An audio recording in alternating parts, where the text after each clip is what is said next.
Well, here's a story that the legacy media will not report on, even though this should shock their collective conscience. You know, because they're supposed to be journalists, but whatever.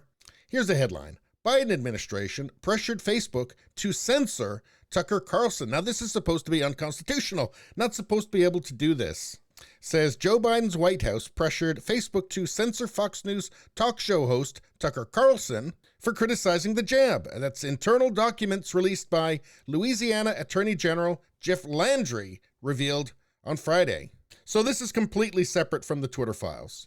Let's see, Landry, along with Missouri Attorney General Eric Schmidt, sued the Biden administration in May.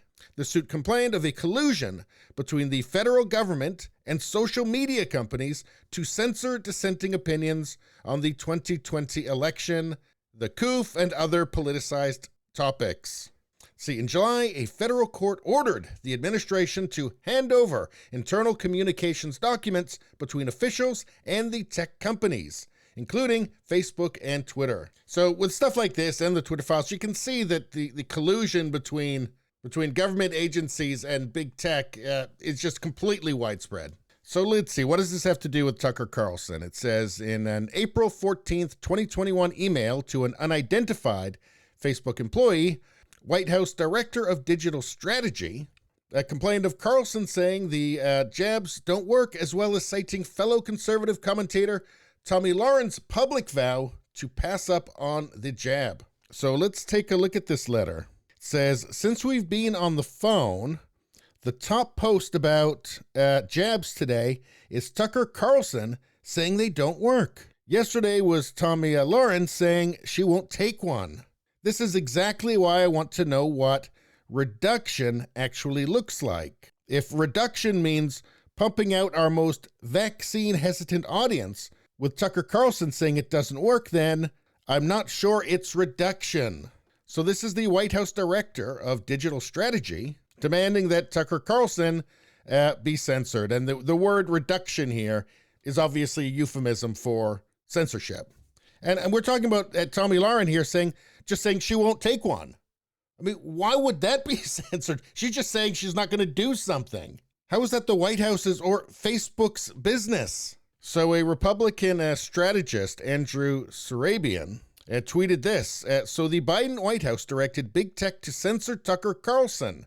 Not only does this sound like an actual threat to press freedom, but it's a dangerous violation of the First Amendment. White House pressed Facebook to censor Tucker Carlson, documents reveal. Marjorie Taylor Greene says these crimes will not go unpunished. I'm not sure anybody actually believes that, which is a sad statement. Now, in September, Landry spoke of the lawsuit. He said, when the federal government colludes with big tech to censor speech, the American people become subjects rather than citizens. The U.S. DOJ must not be allowed to hide behind the veil of executive privilege, especially when there is already compelling evidence that the people's government colluded with these social media companies to suppress their right to free speech. Now, censoring Tucker Carlson would obviously be of particular interest to Democrats, Biden administration, left-wingers in general, because he's on Fox News, and Fox News dominates cable news. And out of Fox News for 2022, only The Five was ahead of him. He was second.